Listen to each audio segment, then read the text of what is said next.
The thing that makes the Office of Innovation and Commercialization unique here at UNCG is that it looks at all of the different ideas that come in from all different areas, meaning from faculty, staff, and students. We're not interested just in bio, nano, and info. We're interested in everything from the School of Music, nursing, education, and we've spun out companies and done products and services in all of those areas. That's a fairly unique thing for a university technology commercialization operation.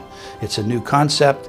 A lot of universities are now coming to recognize that it can be valuable and it is worth doing, not just from the standpoint of revenue generation, but from the standpoint of getting ideas out that are coming from all different disciplines and how much of an impact that can have on economic development and on society. This isn't something that we expect everybody to do, but there are a lot of folks that have really important inventions and new knowledge that could really make a difference, and so part of what we're here for is to try to support them in thinking about that.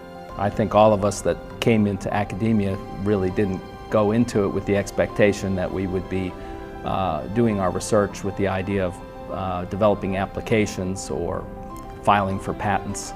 But the world's changed, obviously, and what the OIC has done along the way has really guided us so that we know, in the absence of really knowing how this works, helping us go through the ropes and understand what's going on well enough that we can go ahead and get the patents filed, get the things done, meet with the business community, learn about what's necessary to actually start a business, and take it from there. Our goal in the Office of Technology Transfer is to help find the appropriate form of intellectual property protection that can be applied to the innovation that is developed here on campus, whether that's a patent or a trademark, a copyright, or even a trade secret, and pull those forward towards the commercialization path.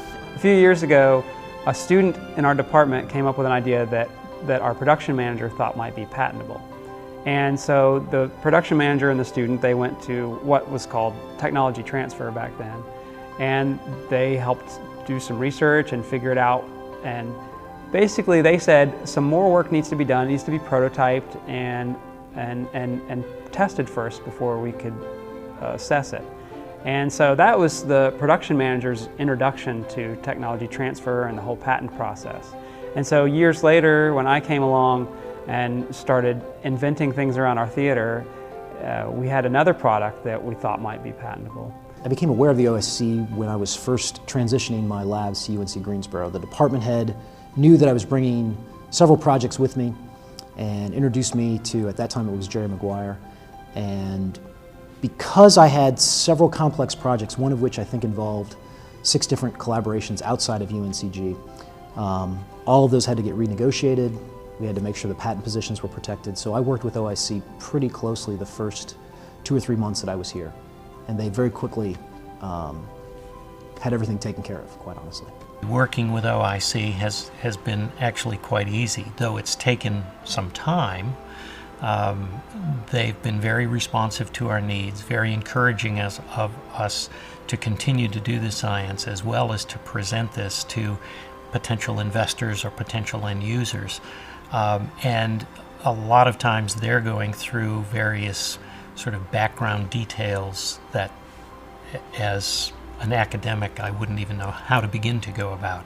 Interacting with patent attorneys, interacting with say the North Carolina Biotechnology Center to help encourage us to be able to move forward. I also think a very effective Office of Innovation and Commercialization is an important tool in making us competitive in collaborations or in our application for external funding. So they play a very specific role, if you will, with the individual faculty member or staff person or student, but are really an important piece of the university's ongoing work and its position within public education. People are here as faculty because they want to be. So they're not, in most cases, interested in taking their idea and they themselves moving it outside. If they are, That office is fully prepared to do that, but in most cases what we need to do is find a partner out there that we can hand it off to and have it move forward. And our job is to make sure that's a good partner, well-financed, with the appropriate experience to take it forward, not just somebody to hand it over the walls and let them run with it. When I first came to UNCG, the office helped me. Bristol Myers Squibb wanted to buy one of my computer models of a G protein coupled receptor, and the OIC negotiated the terms with Bristol Myers Squibb for them to license the model. So, and I've had faculty that also have compounds that they've developed that they want to have protected. So the office works with us to file provisional patents, applications, and that sort of stuff. The OIC is essential to building up UNCG and the JSNN, for that matter, as a research institution. So there's certainly something to be said for doing research just for the building of knowledge and of basic information.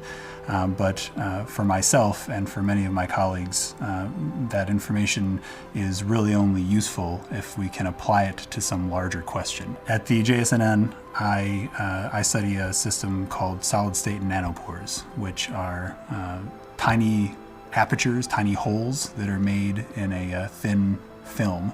And then we can send individual molecules of DNA through that hole one at a time and measure characteristics of them electronically as they pass. The point of that is to do, for instance, genetic sequencing at a very high speed and very low cost, hopefully to be able to pick out identifiers for diseases. So Noah Davis is one of our theater faculty, and in working on some of the theater productions, he came to us and he said, sometimes the mother of invention is not necessarily necessity. Sometimes the mother of invention is laziness. He said, I didn't really want to run the wires, so I came up with a way to do a wireless lighting device, and it works. When people make their own Q light system, they end up having to run a lot of cable. And sometimes they use like heavy gauge wire, and it's very expensive.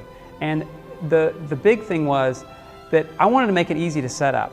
So I made it so you can run a single cable from the back of the theater to backstage. And then all of your Q lights can be spread out backstage and daisy chained together.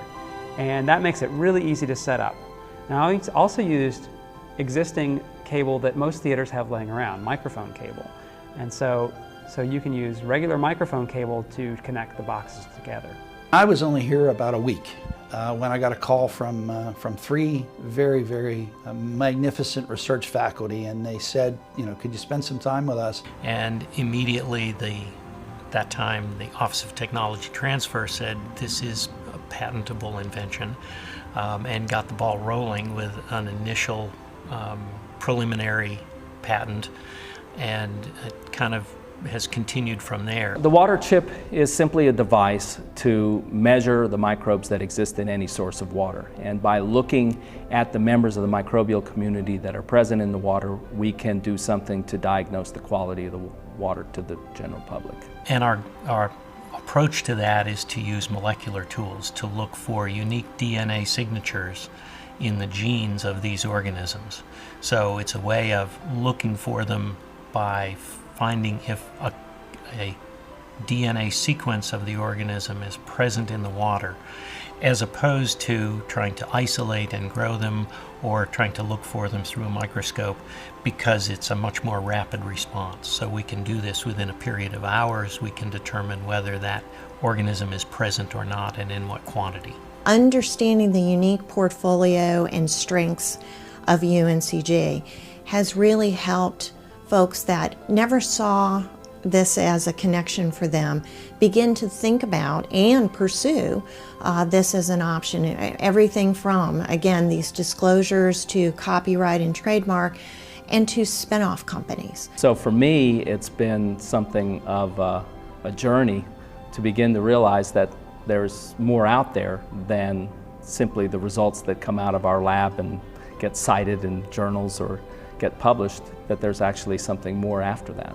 I've always had a drive to help society move forward, and I know that there is lots of really cool stuff going on here in the campus, and if I can help find ways to get it out in a meaningful, impactful way to meet a need in society, that's, to me, maybe the altruistic reason why I'm here, and to me, really the most important reason. I think the key thing is the fact that we've been able to prove that a university diverse like UNCG has enough ideas that have commercial potential, commercial value in some of the traditional areas and in some of the non-traditional areas to warrant the effort and the investment that the university makes. This is an investment scenario. It's not one that's money-making. I mean, it can generate revenue and hopefully at some point in time actually break even or maybe actually be profitable. But you don't go into this thinking that way. What you go into it is how you get those great ideas and move them out for the betterment of society, for economic development issues within the region, and for things that make the university's reputation even better.